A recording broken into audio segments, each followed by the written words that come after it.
जय श्री कृष्णा, जय राधे राधे। स्त्री कर्तव्य का दृष्टांत। स्त्री के कर्तव्य का दृष्टांत। सर्वेषु धर्म कार्येषु पत्नी तिष्ठति दक्षिणे। सर्वेषु धर्म कार्येषु पत्नी तिष्ठति दक्षिणे है। माताओं बहनों, आप अपना अमूल्य समय एक घड़ी का प्रतिदिन देती हो, इसके लिए मैं आभारी हूँ। ये त्याग आप मेरे लिए करती हो, इस उपकार का बदला मैं कभी नहीं चुका सकती। ए बहनों, हम स्त्रियां हैं, हमारे देश में मान भी अधिक है। इसको समझाने वाली ही समझती है, समझने वाली ही समझती है। विघ्नेश्वराय वरदाय सुरप्रियाय लंबोदराय सकला जगद्विताय नागाननाय श्रुति यज्ञ विभूषिताय गौरी सुताय गणनाथ नमो नमस्ते। योगेंद्र शुक्ला का दृष्टांत था। उसी में से हम दोनों ही स्त्री पुरुषों के चरित्र बल को बढ़ाने की प्रतिज्ञा करके बैठे। आज हम अर्चना की पाठशाला का प्रभुत्व लिखते हैं या बोलते हैं, सुनाते हैं।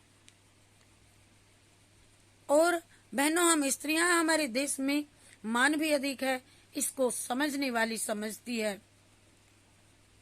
ना समझ तो स्वतंत्रता के लिए व्यर्थ कोलाहल करती रहती है। देखो ना देखो, हमको आपको सदा पति के दक्षिण भाग में ही बैठने का अधिकार है। इससे ज्यादा और हमारा मान क्या हो सकता है। हमारा कितना उच्च श्रेष्ठ आसन है पति के वाम अंग में। सुधाकर मिश्र एक चाणक्य थे, उन्होंने ये बात लिखी। बहन अर्चना ने, ये योगेंद्र की माता थी, उन्होंने ये स्त्रियों को धर्म समझाया। सर्वेषु धर्म कार्येषु पत्नी तिष्ठति दक्षिणे। अब आप स्वतंत्रता चाहती हैं, किस बात की कमी क्या रह गई? घूमने फिरने की ये तो वैसे ही मिल सकती है। इसके लिए घर में विरोध करने की जरूरत ही नहीं। अपने ऊपर किसी को बड़ा बना करके रखने में आपको बहुत लाभ होगा। हमारी भारतीय सभ्यता में स्त्री को स्वतंत्र होना अपराध है।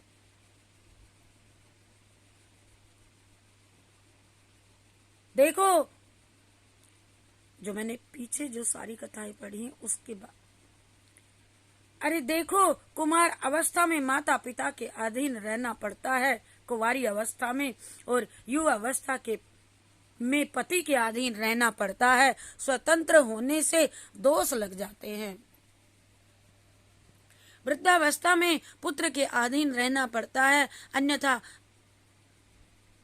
बिस्तरों में ही सड़ना पड़ता है।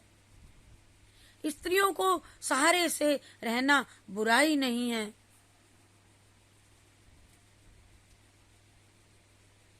अनाश्रिया न शोभन्ते पंडिता बनीता लता। अनाश्रिया न शोभन्ते पंडिता बनीता लता। बिना आश्रय के पंडित एवं बनीता और लताओं की भी शोभा नहीं है। बिना आश्रय के स्वतंत्र रहने में अनेकों व्याधियां लग जाती हैं। अकेलापन में, स्वतंत्र विचरने में। अतः कभी स्वतंत्र रहने की चेष्टा बहनों, बहुओं, बेटियों मत ही करो। अच्छी शिक्षा प्राप्त करो, जिससे अपनी संतान को भी तुम शिक्षित बना सको। इसी प्रकार माता पिता की शिक्षा पर पूरा ध्यान दो, समझो। माता पिता जब कन्या को विदा करते हैं, उस समय अपनी कन्याओं को सांत्वना देते हुए कुछ उपदेश भी करते हैं, समझा करके भी तो वे भेजते हैं। मैंने तो आज तक कोई ऐसा नहीं सुना कि कोई माता पिता अपनी बेटी को कहे कि जा तू जिस घर जा रही है उसका जाते ही माचिस लगा दे या सत्यानाश कर दे। बेटी, अब तुम्हारा घर तुम्हारी ससुराल है। हर माता पिता यही समझाते हैं।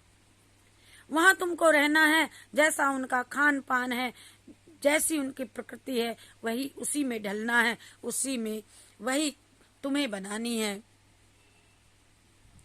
विरोध करने से तुमको कष्ट मिलेगा और तुम हमें बताओगी तो हमें भी कष्ट होगा। हमारे यहाँ के खान पान की वहाँ प्रशंसा कदापि मत करना, अपितु ससुराल वालों को ही सदैव प्रशंसा करना बेटी। कामकाज सेवा से ना डरना, जितनी सेवा करोगी उतना ही तुम्हारा मान होगा, उतना ही तुम्हारा सम्मान बढ़ेगा। कितने सुंदर वचन माता पिता कहकर के समझाते हैं बेटी को, जो सभी माताओं को अपनी कन्याओं को सिखाने भी चाहिए। मान से मान बढ़ता है, ऐसे घरों में कभी कलह नहीं हुआ करती। हम किसी को मान देंगे, हमारा मान बढ़ेगा। अरे माता पिता समझाएं भी नहीं तो भी यदि माता पिता संस्कारी हैं तो बेटी स्वतः ही समझ जाती हैं। एक समय महारानी द्रौपदी एवं श्री कृष्ण प्रिया सत्यभामा चित्रशाला में बैठी हैं और बातचीत कर रही हैं। ऐसा प्राय घरों में होता है कि नंद भावज, बहने बहने, बुआ, ये सब कभी कार्य निपटाने के बाद बैठ जाती है और बातचीत करती हैं। तो एक समय की बात है, कृष्ण प्रिया सत्यभामा चित्रशाला में बैठी बातचीत कर रही थी। उस समय सत्यभामा ने द्रौपदी जी से पूछा, ए बहन द्रौपदी, तुम्हारे पति तुम पर कभी क्रोध नहीं करते, वे सदा तुम्हारे अधीन रहते हैं, ऐसा तुम में क्या गुण है? क्या तुम कोई व्रत करती हो? क्या कोई तंत्र मंत्र विद्या, टोना डोरा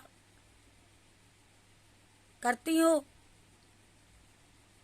क्या कोई जादू मंत्र जानती हो? मुझे भी ऐसा उपाय बताओ कि जिससे द्वारिकानाथ सदा सदा मेरे अनुकूल रहें।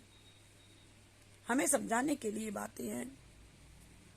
द्रौपदी जी ने कहा, बहन, जंत्र ना तंत्र ना जादू ना टोना ना वंशीकरण मंत्र से कभी पति वश में हो ही नहीं सकते। ये सब तो विनाश करने वाली वस्तु है।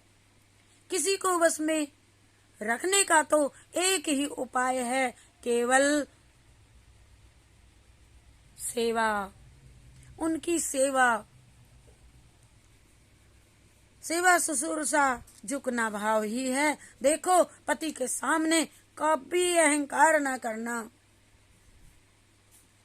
उनके बांधवों का सदैव, उनके माता पिता भाई बहन रिश्तेदार सदैव सम्मान करना, पति से पहले उठना, सबके सोने के बाद सोना, कभी कुसंगति में न बैठना,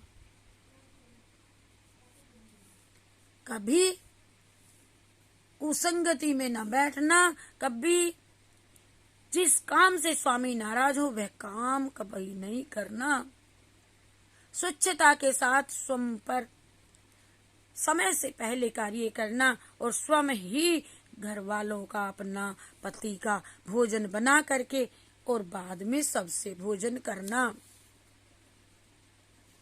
पति जिस वस्तु को नहीं खाते उस वस्तु को त्याग देना, अर्थात तुम भी नहीं खाना। पति के आने की प्रतीक्षा में द्वार पर खड़ी रहना, इंतजार, इस उनके आते ही प्रसन्न मुद्रा में उनकी सेवा में लग जाना, अपने सास ससुर की सेवा भावना से करती रहना। ये सब साधन पति को प्रसन्न करने के हैं। इस प्रकार नियमों के साधने से घर में कभी कलह नहीं होगा। तो सत्यभामा ने कहा, द्रौपदी, तुम तो साक्षात लक्ष्मी हो।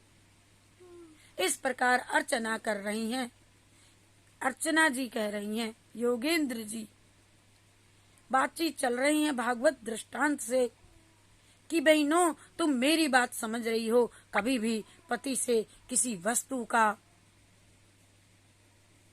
लाने का आग्रह ना करना।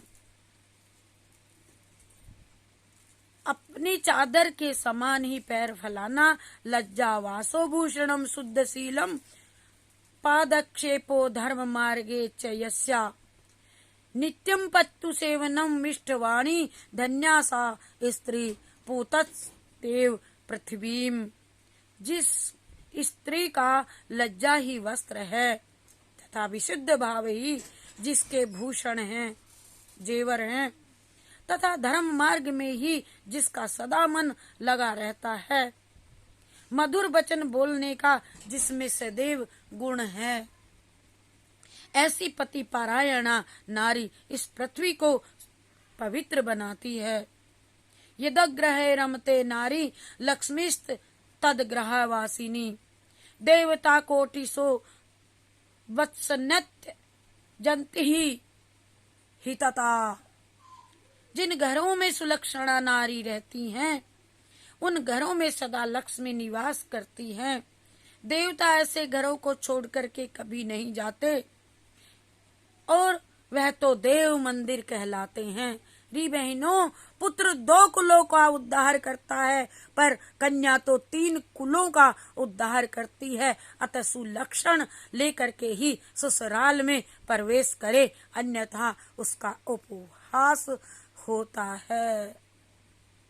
सुलक्षण लेकर के ही दहेज में आए, अन्यथा उसका उपहास होता है। नववधू के आने पर अनेक स्त्रियां आसपास की उसको देखने को आती हैं और उस नववधू की प्रत्येक गति को बड़ी दृष्टि से देखती हैं। पैर कैसे, हाथ कैसे, कैसे चलती है, आंखें उठाती है, कैसे चलती है, क्या भाव, क्या श्रद्धा है, क्या ममताएं हैं। विवाह के समय जो पंडित वचन भरवाते हैं फेरों पर, उनका ध्यान रखना चाहिए, उन पर चलना चाहिए। उद्याने मद्यपाने पिता ग्रहे गमने वाणी कूप तड़ाग आदि हर भाष्यम एते लक्षण कुल बधु। उद्यान में, ये फेरों पर बोलते हैं पंडित, उद्यान में अकेली न जाए, गेट पर कभी खड़ी ना हो, उखल चक्की पर कभी ना बैठे, शीश उगाड़ करके, सिर को उगाड़ करके कभी किसी पर पुरुष के सामने नहीं आए, आंख नहीं मिलाए। ऐसी बहुत बातें पंडित लोग और शास्त्रों में आती हैं। उद्याने मद्यपाने पिता ग्रह गमने वाणी कूप तड़ाग आदि हर भाष्यम एते लक्षण कुलवधू। कभी अकेले कहीं नहीं जाना, मदिरा पान करने वाले से बच करके चलना, कहीं भी बिना निमंत्रण के न जाना, अधिक गपसप नहीं करना, अधिक हास्य न हंसे भी नहीं, हास्य न करना, पति की बिना आज्ञा के कहीं ना जाना, गुरु भी पति की आज्ञा लेकर बनाना, माता पिता से भी अपने सास ससुर की बुराई नहीं करूंगी आदि जो स्त्रियां किसी से बैर भाव नहीं रखती, सदा वे प्रसन्न मुख रहती हैं, ऐसी स्त्रियां सदा सौभाग्यशालिनी और सदा ही वे सुखी रहती हैं। बैर भाव जो घर में राखत ताको उत्तम को न भाकत। सबसे उत्तम गुण मधुर बोलना है। जय सिया राम, जय सिया राम। सबको प्रणाम करना और उनका कोई शत्रु नहीं होता। यदि घर ससुराल वालों का भी शत्रु कोई होगा तो वह भी मित्र रूप हो जाएगा। कागा काको धन हरे, अरे कोयल काको दे, अरे मीठे वचन सुनाई के जग अपनों कर ले। मधुर वचन में कितना रस भरा हुआ है, ऐसी बहुत बहुत कथाएं हैं, प्रसिद्ध हैं लोक में ये कहावत। बातन हाथी पाइया, बातन हाथी पाए। अरे बातों से ही तो मनुष्य को हाथी जैसी सवारी मिल जाती है तथा बातों ही से मनुष्य को हाथी के पैर के नीचे दबा दिया जाता है। बोलिए जय श्री कृष्ण चंद्र भगवान की जय। आगे भी हम स्त्री के धर्म के लिए कोई और कुछ ढूंढ करके लाएंगे और इसमें बात करेंगे। आपसे आपको आशीर्वाद और आपका हमारे चैनल में स्वागत है। जय श्री। अच्छा लगे तो निकाल करके बोलते रहेंगे। जय श्री कृष्णा, जय राधे राधे। जय श्री कृष्णा, जय राधे राधे।